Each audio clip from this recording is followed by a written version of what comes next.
Hello दोस्तों। आज हम बात करने वाले हैं ट्रांजिस्टर के जो कॉन्फ़िगरेशन हैं उनकी comparative study. Common base, common emitter, common collector. ठीक है, तो इन तीनों की कंपैरेटिव स्टडी करेंगे और यहाँ पर हम ट्रिक के साथ करेंगे। और आप वीडियो को लास्ट तक जरूर देखना, ये ट्रिक बहुत शानदार है। नीट में क्वेश्चन आता है इससे। और यहाँ पर हम ट्रिक के माध्यम से सारे फॉर्मूले बिना रटे यहाँ पर याद रखेंगे और आपको बिल्कुल रटने की जरूरत नहीं है। और हम लास्ट में, वीडियो के लास्ट में यहाँ पर क्वेश्चन भी करेंगे, तो देखना।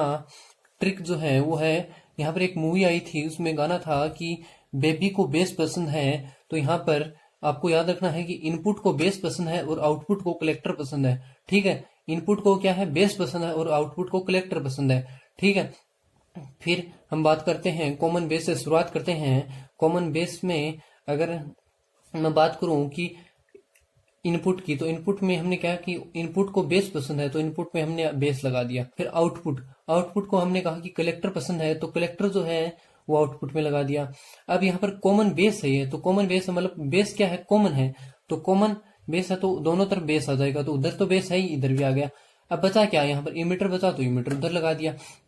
इसी प्रकार से यहाँ पर है कि कॉमन इमीटर जो है, कॉमन इमीटर जो है इसमें इनपुट को बेस पसंद है, ये हमारी ट्रिक है। तो बेस यहाँ पर इनपुट में लगा दिया। आउटपुट में क्या है, कलेक्टर पसंद है, तो आउटपुट में कलेक्टर लगा दिया।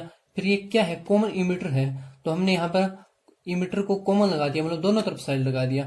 ठीक है, फिर है कॉमन कलेक्टर, तो कॉमन कलेक्टर में क्या है, वही ट्रिक हमारी। इनपुट को बेस पसंद है तो इनपुट में बेस लगा दिया, और आउटपुट को कलेक्टर पसंद है तो कलेक्टर लगा दिया।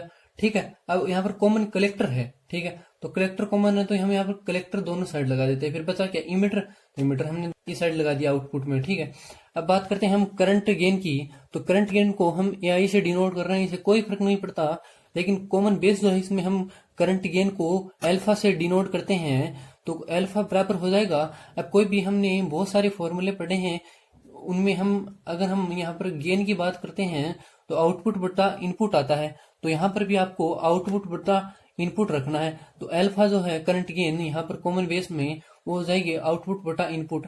तो यहाँ पर जो कॉमन है उसको तो छोड़ देना है हमें। तो यहाँ पर क्या है, बेस कॉमन है, बेस को छोड़ो और गोली मारो बेस को। फिर बचा क्या, सी और ई, तो आउटपुट में क्या है, सी, तो आई सी हो जाएगा, बटा इनपुट, इनपुट में क्या है, ई, तो आई ई हो जाएगा। ये कम होता है एक से, ये कोई याद करने की जरूरत नहीं है, लेकिन ये फॉर्मूला याद हो जाएगा आपसे ट्रिक के माध्यम से। फिर आई ई है, कॉमन एमीटर है, तो इसमें यहाँ पर बीटा से डिनोट करते हैं, तो आउटपुट बटा इनपुट यहाँ पर हो जाएगा।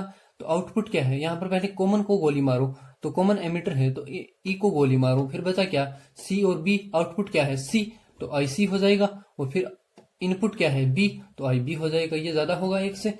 फिर कॉमन कलेक्टर की मैं बात करूं तो कॉमन कलेक्टर को हम इसमें करंट गेन जो है उसको गामा से डिनोट करते हैं। गामा बराबर हो जाएगा आउटपुट बटा इनपुट है। आउटपुट यहाँ पर कॉमन को गोली मारो, पहले कॉमन है कलेक्टर, कलेक्टर को गोली मार दी हमने। ठीक है, फिर ई और बी बचा, तो आउटपुट क्या है, ई, तो आई ई हो जाएगा। अपन इनपुट क्या है, बी, तो आई बी हो जाएगा, ये भी ज्यादा होगा एक से। उसके बाद हम वोल्टेज गेन की बात करते हैं। तो वोल्टेज गेन में देखिएगा एवी से डिनोट किया है वोल्टेज गेन को, तो एवी बराबर हो जाएगा हम वी आउटपुट बटा वी इनपुट, मतलब वोल्टेज आउटपुट बटा वोल्टेज इनपुट।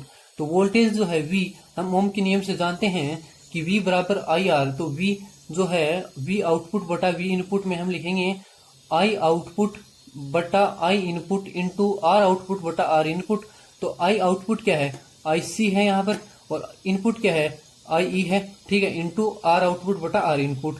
इसको हम यहाँ पर आई सी और अपॉन आई ई को हम लिख सकते हैं अल्फा। तो हम यहाँ पर ए भी बराबर हो जाएगा अल्फा इंटू आर आउटपुट बटा आर इनपुट। ठीक है, फिर यहाँ पर ए भी बराबर, हम कॉमन एमीटर की बात कर रहे हैं, तो ए भी बराबर हो जाएगा वी आउटपुट बटा वी इनपुट। तो वी आउटपुट जो है, तो इसमें I output into R output. ठीक है, आई आउटपुट है यहाँ पर आई सी। ठीक है, आर आउटपुट बट्टा आई इनपुट है यहाँ पर बी, आई बी। ठीक है, इंटू आर इनपुट। ठीक है, तो यहाँ पर इसकी जगह मैं बीटा लिख सकता हूँ, यहाँ से आप देख पा रहे हैं। तो ए भी बराबर हो जाएगा बीटा इंटू आर आउटपुट बटा आर इनपुट। ठीक है, फिर ए वी यहाँ पर कॉमन कलेक्टर की बात कर रहा हूँ, तो वी आउटपुट बटा वी इनपुट। ठीक है, ठीक है, फिर आ जाएगा ये बराबर हो जाएगा आई आउटपुट बटा I input into R output बटा आर इनपुट। तो आई आउटपुट क्या है, आई ई है, यहाँ से आप देख पा रहे हैं और यहाँ पर इनपुट क्या है, आई बी है, इंटू आर आउटपुट बटा आर इनपुट। इससे देख पा रहे हैं यहाँ पे ये गामा के बराबर है, तो यहाँ पर गामा इंटू आर आउटपुट बटा आर इनपुट। फिर हम बात कर रहे हैं पावर गेन की, तो पावर गेन में आप देख पा रहे हैं कि ये बराबर होगा पी आउटपुट, पावर आउटपुट बटा पावर इनपुट। ठीक है, तो यहाँ पर आप एक पावर का फॉर्मूला पढ़ते हैं करंट इलेक्ट्रिसिटी में कि पी बराबर होता है, पावर बराबर होती है आई स्क्वायर इंटू आर के। तो I square, I gain, current gain, तो करंट गेन जो है वो इसे हमने अल्फा से डिनोट किया है, तो आई स्क्वायर की जगह आ जाएगा alpha square into R output बटा आर इनपुट। ठीक है, इसी प्रकार से यहाँ पर एपी बराबर हो जाएगा पावर आउटपुट बटा पावर इनपुट। ठीक है, ये बराबर हो जाएगा आई स्क्वायर यहाँ पर करंट गेन कितना है, करंट गेन है यहाँ पर बीटा, तो beta square I square into R output बटा आर इनपुट। ठीक है, एपी की बात करता हूं तो पावर आउटपुट बटा पावर इनपुट बराबर हो जाएगा आई स्क्वायर इंटू आर। तो आई क्या है, आई है यहाँ पर करंट गेन, तो करंट गेन यहाँ पर गामा है, तो गामा का स्क्वायर इंटू आर क्या है, आर गेन, तो आर गेन को हम लिखेंगे आर आउटपुट बटा आर इनपुट।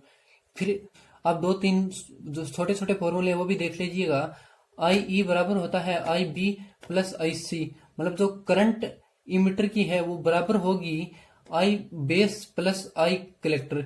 इसके लिए मैं थोड़ा सा समझा देता हूं आपको कि इमीटर से जो करंट इमिट होती है वो बेस और कलेक्टर में जाती है। तो इससे मान लीजिए 100% इमिट हुई करंट, तो 5% तो बेस में जाएगी, लेस देन 5%, और 95% जो है उतनी या उससे ग्रेटर देन जो है वो कलेक्टर के पास चली जाएगी। आई ई बराबर हो जाएगा आई बी प्लस आई सी। ये हम किरचॉफ के लॉ से सोल्व करते हैं, लेकिन आपको ये सीधा फॉर्मूला याद रखना है। फिर यहाँ पर अल्फा और बीटा में कंपैरिजन देखिएगा, अल्फा बराबर होता है बीटा अपॉन 1 प्लस बीटा, और बीटा बराबर होगा अल्फा अपॉन 1 माइनस अल्फा। किसी फॉर्मूले को भी आप याद कर सकते हैं, मेरे हिसाब से ये याद करोगे तो ज्यादा सही रहेगा, अन्यथा कंफ्यूजन रहेगी। तो आप एक फॉर्मूला याद रख लेना, और गामा जो है वो बराबर होगा 1 प्लस बीटा की। ठीक है, और कभी कभी क्या देते हैं कि हमें चेंज दे देते हैं, मतलब हमें करंट में चेंज दे दिया, तो आपको ये फॉर्मूला याद रखना है, ये रटने की जरूरत नहीं है। अभी यहाँ पर बीटा क्या है, आई सी अपॉन आई बी, तो आपको चेंज दे दिया, तो सीधा आप यहाँ पर क्या करोगे, del I C upon del I B लिख दोगे। ठीक है, ये फॉर्मूला भी याद हो जाएगा। और ये सब आपको ट्रिक के माध्यम से, ट्रिक है फिर से सुनिएगा, इनपुट को बेस पसंद है और आउटपुट को कलेक्टर पसंद है। यहाँ पर आपको मैं अब यहाँ क्वेश्चन कराने वाला हूँ, तो क्वेश्चन देखिएगा आप, इसका स्क्रीनशॉट ले लीजिए एक बार। स्टार्ट करते हैं क्वेश्चन को। आई बी आपको दिया हुआ है, बेस की जो करंट है वो दी हुई है 100 माइक्रो एम्पियर, आई सी जो है वो कलेक्टर की करंट जो है 3 मिली एम्पियर दी हुई है, ये माइक्रो एम्पियर में है। बीटा आई ई और अल्फा पूछा है, डेल आई बी आपको 20 माइक्रो एम्पियर, डेल आई सी दिया हुआ है 0.3 माइक्रो एम्पियर, और यहाँ पर बीटा आपको पूछा गया है, आपको बीटा पूछा है। तो बीटा बराबर है होता है करंट गेन है तो आउटपुट बटा इनपुट, करंट आउटपुट बटा करंट इनपुट। ठीक है, तो ये बीटा किस में आता है, बीटा आता है, आपको ध्यान में रखना होगा ये थोड़ा सा, ये कॉमन इमीटर में आता है। कॉमन इमीटर बना लीजिए आप जल्दी से। मैंने ट्रिक बताई है कि इनपुट को बेस पसंद है तो बेस लगा दिया इनपुट में, आउटपुट को कलेक्टर पसंद है, कलेक्टर लगा दिया मैंने। ठीक है, फिर कॉमन इमीटर है तो दोनों तरफ इमीटर लगा दिया। ठीक है, तो यहाँ पर गोली मारो किसको, जो कॉमन है उसको, इमीटर को गोली मार दी। आउटपुट क्या बचा, आई सी अपॉन इनपुट क्या बचा, आई बी। ठीक है, बराबर रखेंगे, आई सी का मान रख देंगे 3 into 10 to the power -3, I B का मान रख देंगे 100 into 10 to the power -6, answer आ जाएंगे आपके पास 30।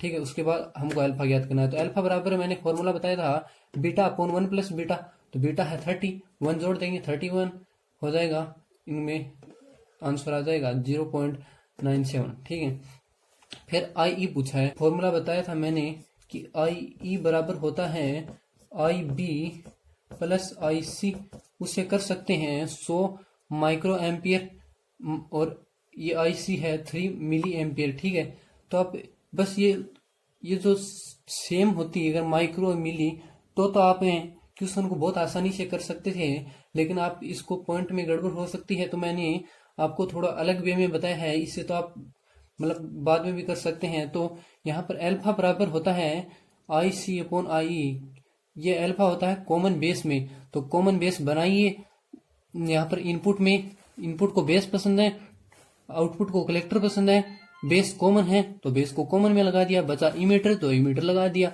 रिवाइज भी हो रहे हैं आपकी ट्रिक, ठीक है। तो देखिएगा अल्फा जो है करंट गेन यहाँ पर आ जाएगी, बेस को गोली मारो क्योंकि कॉमन है, आउटपुट जो है आई सी हो जाएगा, इनपुट जो है आई ई हो जाएगा, बराबर होगा तो आई ई हमको चाहिए तो आई सी अपॉन अल्फा हो जाएगा। आई सी हमको दिया हुआ है 3 × 10⁻⁻3, ठीक है। ये यहाँ पर आप ये रखोगे तो थोड़ी पॉइंट में गड़बड़ होगी, तो ये रख दीजिए आप, अल्फा होगा 30, अब 31 ऊपर चला जाएगा, निकालोगे 3.1 मिली एम्पियर आ जाएगा, ठीक है।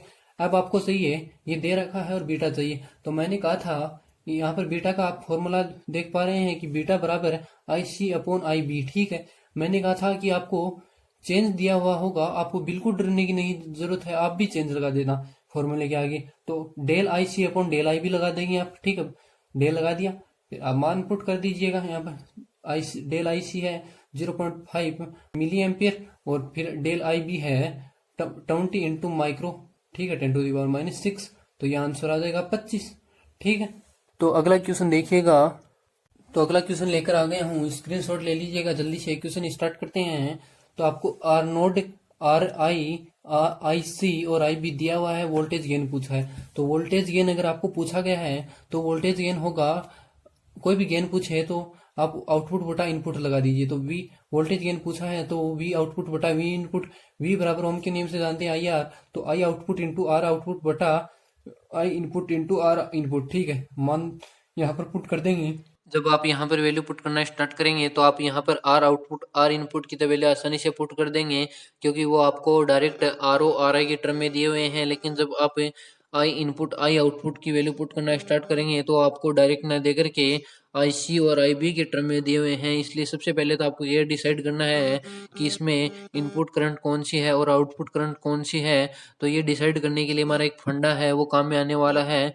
तो सबसे पहले तो आप ये देखो कि यहाँ पर कॉम्बिनेशन कौन सा है। अगर कॉम्बिनेशन दिया हुआ है तब तो ठीक है, नहीं दिया हुआ तो हम मेनली कॉमन इमीटर यूज में लेते हैं। तो मैंने भी यहाँ पर स्लाइड में आपको नीचे दिख रहा होगा कॉमन इमीटर लिया है। तो कॉमन इमीटर में इमीटर कॉमन है तो उसको इमीटर को तो मारो गोली, जो कि आपको ग्रीन कलर में लाइन से इमीटर दिख रहा है। अब बचा बेस और कलेक्टर, तो बेस और कलेक्टर आपको रेड कलर में दिख रहा होगा। तो बेस जो है वो कॉमन इमीटर के इनपुट में लगा हुआ है, तो बेस तो हो जाएगा इनपुट है, और कलेक्टर जो है वो इसके आउटपुट में लगा हुआ है कॉमन इमीटर के, तो ये हो जाएगा आउटपुट है। तो यहाँ पर इनपुट करंट जो है वो बेस वाली होगी और आउटपुट करंट जो है वो यहाँ पर कलेक्टर वाली होगी। तो यहाँ पर आई बी जो है वो इनपुट करंट होगी और आई सी जो है वो आउटपुट करंट होगी। तो इसी प्रकार से हम डिसाइड करेंगे यहाँ पर आउटपुट इनपुट करंट को। अब यहाँ पर ध्यान में रखने लायक बात यह है कि अगर इस प्रकार से आपको कोई दूसरा क्वेश्चन और मिल जाए कि उसमें आपको डायरेक्ट इनपुट और आउटपुट नहीं दिया है और आपको पता करना है, तो वहाँ पर आपको कैसे मालूम पड़ेगा कि इनपुट और आउटपुट क्या है, इसकी आपको क्या डायरेक्ट अप्रोच आनी चाहिए, तो वो मैं आपको यहाँ पर बताने वाला हूँ। तो आपको सबसे पहले अप्रोच ये करना है कि आप सबसे पहले तो ये देखो कि यहाँ पर कॉम्बिनेशन कौन सा है, कॉमन इमीटर, कॉमन बेस या कॉमन कलेक्टर में से क्या दिया हुआ है। नहीं दिया हुआ तो हम इस क्वेश्चन की तरह कॉमन इमीटर ही यूज में लेंगे। अब जो भी दिया है कॉम्बिनेशन उसका आप जैसा कि यहाँ पर नीचे स्लाइड में डायग्राम दिख रहा है, इस तरह से जो डायग्राम है उस पर्टिकुलर कॉम्बिनेशन का वो बनाओगे। वो डायग्राम मैंने आपको पहले ही समझा दिया है हर कॉम्बिनेशन का। तो वो बनाने के बाद आप ये देखोगे कि उस डायग्राम में कॉमन क्या है, तो कॉमन को मारोगे गोली। अब कॉमन के अलावा जो इनपुट में बचेगा वो इनपुट की तरह वर्क करेगा, और जो आउटपुट में बचेगा यहाँ पर कॉमन के अलावा वो आउटपुट की तरह वर्क करेगा। यहाँ पर मैंने आपको एक्सप्लेन करने के लिए कॉमन इमीटर की जगह कॉमन बेस का डायग्राम लिया है। तो आपको नीचे स्लाइड में कॉमन बेस का डायग्राम दिख भी रहा होगा। तो आप सबसे पहले तो एक काम करिए कि इसमें देखिए कि कॉमन क्या है। तो कॉमन बेस में बेस जो है वो कॉमन है, तो बेस को मारो एक बार गोली। गोली मारने का मतलब है कि आप उसे एक बार हटा दीजिए डायग्राम से। तो अब बेस को हटाने के बाद आप देखिए कि डायग्राम में लेफ्ट हैंड साइड में क्या बच रहा है। तो लेफ्ट हैंड साइड में बेस हटाने के बाद इमीटर बच रहा है, तो इमीटर हो जाएगा यहाँ पर इनपुट है। और यहाँ पर राइट हैंड साइड में आप देखना कि बेस हटाने के बाद यहाँ पर कलेक्टर बच रहा है, तो यहाँ पर कलेक्टर हो जाएगा आउटपुट है। तो यहाँ पर जो भी इनपुट रेजिस्टेंस या इनपुट करंट जो होगा वो यहाँ पर इमीटर का होगा, और जो आउटपुट करंट या आउटपुट रेजिस्टेंस जो है वो यहाँ पर कलेक्टर का होने वाला है। तो यहाँ पर इनपुट की जगह आई बी रख देना और आउटपुट की जगह आई सी रख देना। तो देखिए आई आउटपुट है, तो आउटपुट क्या है 1 मिली एम्पियर, तो 1 × 10⁻³ आर आउटपुट का मान दे रखा है, बट्टा आई इनपुट क्या है आई बेस वाला है, तो 20 माइक्रो एम्पियर, ठीक है, इंटू आर इनपुट आ जाएगा, यहाँ पर आंसर आ जाएंगे 200। एक क्वेश्चन है बेहतर क्वालिटी का है, दे रखा है आई सी 10 मिली एम्पियर, 95% इलेक्ट्रॉन जो है वो कलेक्टर के पास पहुंचते हैं, तो हमें पूछा है आई सी। तो यहाँ पर क्या है, यूनिटरी मेथड से इस क्वेश्चन को हल करेंगे। तो ये मैंने थोड़ा सा गलत रॉन्ग लिख दिया है, आई सी न पूछ के आई सी तो दिया हुआ है, यहाँ पर आई बी पूछा है, ठीक है, आई बी पूछा है। अब यहाँ पर इस क्वेश्चन को पूरा करने के लिए आपको यहाँ पर सबसे पहले एक नीचे स्लाइड में फॉर्मूला दिख रहा होगा, ये मालूम होना चाहिए कि आई ई इक्वल होता है आई बी प्लस आई सी के। अब अगर यहाँ पर क्वेश्चन में आपको किसी दो करंट की वैल्यू पता होती तो आप आसानी से फॉर्मूले में दोनों वैल्यू को पुट कर करके तीसरे करंट की वैल्यू निकाल सकते थे, लेकिन यहाँ पर क्वेश्चन में आपको केवल एक ही करंट की वैल्यू आई सी दी हुई है और दूसरे करंट की वैल्यू आई बी निकालनी है। तो यहाँ पर ये फॉर्मूला डायरेक्ट तो काम करने वाला नहीं है, तो आपको यहाँ पर एक लॉजिक पता होना चाहिए। तो यहाँ पर लॉजिक ये है कि ट्रांजिस्टर जो होता है उसमें दो कॉम्बिनेशन होते हैं, एक होता है एनपीएन, एक होता है पीएनपी। तो यहाँ पर एक कॉम्बिनेशन में तो क्या होगा कि इमीटर से करंट इमिट होगी और वो बेस और कलेक्टर के पास जाएगी, और एक कॉम्बिनेशन में क्या होगा कि बेस और कलेक्टर से जो करंट आएगी वो यहाँ पर ऐड होकर के इमीटर के पास चली जाएगी। तो सिंपली देखा जाए तो यहाँ पर एक कॉम्बिनेशन में क्या हो रहा है कि इमीटर से जो करंट आ रही है वो दो भागों में डिवाइड होकर के बेस और कलेक्टर के पास जा रही है, और एक कॉम्बिनेशन में क्या हो रहा है कि बेस और कलेक्टर से जो करंट आ रही है वो मिलकर के इमीटर के पास जा रही है। तो यहाँ पर ये इतना रायता फैलाने की कोई ज़रूरत नहीं है, हमें यहाँ पर फॉर्मूला सिंपली ध्यान में रखना है कि जो टोटल करंट जो है आई ई वो दो भागों में डिवाइड हो रही है, आई बी और आई सी में। तो मतलब कि इमीटर की करंट जो है वो बेस और कलेक्टर की करंट के एडिशन के बराबर है, इक्वल है। तो यहाँ पर सिंपली ये फॉर्मूला ध्यान में रखना है। अब हमें यहाँ पर एक छोटी सी बात और ध्यान में रखनी है। एक बार आप एज्यूम कर लीजिए कि इमीटर के पास जो करंट है आई ई वो यहाँ पर 100% है, वो दो भागों में डिवाइड होगी आई बी और आई सी में।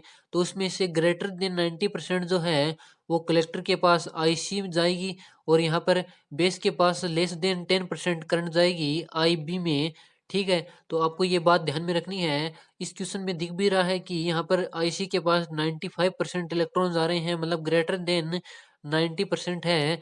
तो यहाँ पर अगर 95% इलेक्ट्रॉन्स आ रहे हैं तो 95% ही यहाँ पर करंट जा रही है, और 5% जो करंट है वो बेस के पास ली जाएगी, क्योंकि यहाँ पर बचे हुए 5% इलेक्ट्रॉन जो हैं वो बेस के पास जा रहे हैं। अब केवल यहाँ पर यूनिटरी मेथड बचा है, उससे सोल्व करना है। तो अब हमें आई बी निकालना है। तो 95% से अगर 10 मिली एम्पियर करंट आ रही है तो 1% से हो जाएगा 10 मिली एम्पियर अपॉन 95। अब हमें क्या करना है कि आई बी निकालना है। तो आई बी से जो करंट आ रही है वो 5% है, तो 5% के लिए निकालेंगे तो 10/95 इंटू 5, तो आंसर आ जाएगा हमारा 0.53 मिली एम्पियर। तो यहाँ पर ये आंसर है। अब आपको एक छोटा सा डाउट इस फॉर्मूले में ये हो सकता है कि जब मैं ये फॉर्मूला वीडियो के स्टार्टिंग में एक्सप्लेन कर रहा था तो मैंने वहाँ पर कह दिया था कि मान लीजिए कि इमीटर से 100% करंट इमिट हो रही है तो उसका ग्रेटर देन 95% कलेक्टर के पास जाएगा, और अब मैंने कह दिया कि उस 100% का ग्रेटर देन 90% जो है वो कलेक्टर के पास जाएगा। तो आपको यहाँ पर ज़्यादा लोड देने की कोई ज़रूरत नहीं है, ये कभी ग्रेटर देन 90% भी हो सकता है और कभी ग्रेटर देन 95% भी हो सकता है। तो यहाँ पर आपको ज़्यादा टेंशन करने की कोई ज़रूरत नहीं है। बहुत ही अच्छा क्वेश्चन है, ध्यान से देखिएगा, स्क्रीनशॉट ले लीजिएगा जल्दी से। हमें वोल्टेज गेन दे रखा है 50, आर आई इनपुट दे रखा है 200 ओम, आर आउटपुट दे रखा है 400 ओम, और पावर गेन पूछी है। तो हमें पावर गेन का हमने डिनोट किया था एपी से, पावर गेन होगा पी आउटपुट बटा पी इनपुट। पी जो होता है पावर वो होती है आई स्क्वायर इंटू आर, तो यहाँ पर आई आउटपुट का square into R output but upon I input का स्क्वायर इंटू आर इनपुट। ठीक है, ये जो है वो करंट गेन बन जाएगा, उसको हम बीटा से डिनोट करते हैं किसमें, कॉमन एमीटर में। तो बीटा का स्क्वायर इंटू आर आउटपुट का स्क्वायर अपॉन आर इनपुट का स्क्वायर, और मैंने कहा था कॉमन एमीटर ही हम मेनली यूज करते हैं। तो ए पी बराबर हो जाएगा, यहाँ पर आपको बीटा चाहिए तो बीटा आपके पास है नहीं, डायरेक्टली नहीं दिया, तो यहाँ पर निकालना पड़ेगा। वोल्टेज गेन दे रखा है, तो वोल्टेज गेन होता है वी आउटपुट बटा वी इनपुट। ये ओम के नियम से हो जाएगा I output into R output upon I input into R input, ठीक है। ये वोल्टेज गेन हमको 50 दिया हुआ है, ये बराबर हो जाएगा beta into R output upon R input. ये बीटा जो है ये है करंट गेन, इससे आया है इसकी जगह, ठीक है। ये 50 इंटू आर इनपुट ऊपर आ जाएगा, आर इनपुट दे रखा है हमें 200 अपॉन आर आउटपुट जो है वो आर आउटपुट जो है वो नीचे आ जाएगा 400, इससे बीटा जो है 25 आ जाएगा। और फिर ए पी पूछा है, तो ए पी पूछा है तो हमें बीटा चाहिए था, बीटा आ गया 25, तो 25 का स्क्वायर इंटू आर आउटपुट यहाँ पर दे रखा है 400। अगर यहाँ पर आर आउटपुट 400 दे रखा है और आर इनपुट दे रखा है 200, रख दिया, आंसर आ जाएंगे 1250। यहाँ पर आपको एक क्वेश्चन है वो दिया गया है कि एक common ammeter amplifier gives an output of 3 volt for an input of 0.01 volt. If beta of the transistor is 100 and the input resistance is 1 kilo ohm, then the collector resistance is। यहाँ पर आप इनको mark कर लीजिए, ये तो दे रखे हैं। फिर आपको मैंने वोल्टेज गेन का एक फॉर्मूला बताया था, मैंने बताया भी था वीडियो में कि गेन जो होता है अगर कहाँ पर भी पूछे तो आउटपुट बटा इनपुट, तो वोल्टेज गेन है तो वी आउटपुट बटा वी इनपुट, ठीक है। तो वी आउटपुट यहाँ पर दे रखा है 3 वोल्ट, रख दिया। अब वी इनपुट दे रखा है यहाँ पर 0.01 वोल्ट, यहाँ पर ये पॉइंट हटेगा तो ऊपर 2 जीरो जाएंगे, तो 3 इंटू 10 की पावर 2 हो जाएगी, ठीक है। फिर बीटा हमको दे रखा है 100, ठीक है। फिर हमें दे रखा है input resistance 1 kilo ohm and collector resistance. तो अब हमें कलेक्टर रेजिस्टेंस पूछा है, तो कलेक्टर रेजिस्टेंस के लिए मैं आपको एक बात पहले ही क्लियर कर देता हूँ कि यहाँ पर जो कलेक्टर रेजिस्टेंस है वही यहाँ पर आउटपुट रेजिस्टेंस है, क्योंकि यहाँ पर ये कॉम्बिनेशन जो है वो कॉमन इमीटर है। और कॉमन इमीटर का हमने नीचे स्लाइड में डायग्राम लेकर के समझाया है, वहाँ पर देखिएगा। तो कॉमन इमीटर में इमीटर कॉमन है तो उसको मारो गोली, जो कि आपको यहाँ पर डायग्राम में ग्रीन कलर में इमीटर दिख रहा है। अब बचा बेस और कलेक्टर, जो कि आपको रेड कलर में दिख रहा होगा। तो बेस जो है वो कॉमन इमीटर के इनपुट में लगा हुआ है, तो इनपुट तो हो जाएगा बेस, और कलेक्टर जो है वो आउटपुट में दिख रहा है तो आउटपुट हो जाएगा कलेक्टर। तो यहाँ पर हमें निकालना है कलेक्टर रेजिस्टेंस, तो कलेक्टर आउटपुट में लगा हुआ है तो आउटपुट रेजिस्टेंस जो है वही कलेक्टर रेजिस्टेंस होगा। तो यहाँ पर हमें आउटपुट रेजिस्टेंस निकालना है, इसका मतलब ए बी जिसको हम वोल्टेज गेन लिखते हैं ये बराबर होगा वी आउटपुट बटा वी इनपुट। फिर ये बराबर हो जाएगा, वी बराबर होता है आई आर ओम के नियम से, तो I output into R output बटा I input into R input, ठीक है। अब ये बन गया, क्या बन गया, आउटपुट बटा इनपुट, करंट गेन बन गया। तो करंट गेन को यहाँ पर कॉमन एमीटर है तो हमने यहाँ पर बीटा से डिनोट किया था, तो बीटा इंटू आर आउटपुट बटा आर इनपुट, ठीक है। तो वोल्टेज गेन यहाँ पर हमने निकाला है 3 इंटू 10⁻², ठीक है, ये ध्यान से रख लेना। 3 इंटू 10⁻² बराबर हो जाएगा, बीटा हमको दे रखा है 100 तो 100 लिख दिया, आर आउटपुट बटा आर इनपुट। कलेक्टर रेजिस्टेंस मतलब आर आउटपुट पूछा है, इनपुट रेजिस्टेंस जो है वो यहाँ पर दिया हुआ है 1 किलो, तो 1 इंटू 10⁻3, ये 2 जीरो से 2 जीरो कट जाएंगे, ठीक है। फिर आर आउटपुट बन जाएगा 3 इंटू 10⁻3, आंसर आ जाएगा 3 किलो ओम। इस क्वेश्चन का स्क्रीनशॉट ले लीजिए। Thank you. ज्यादा से ज्यादा वीडियो को लाइक करें, शेयर करें, कमेंट करें एंड चैनल को सब्सक्राइब करना न भूलें। आगे भी ऐसे ही वीडियो में लाता रहूंगा, कमेंट करके बताएं कि कौन सा वीडियो डालना है और वीडियो को ज्यादा से ज्यादा शेयर करें। Thank you, good luck.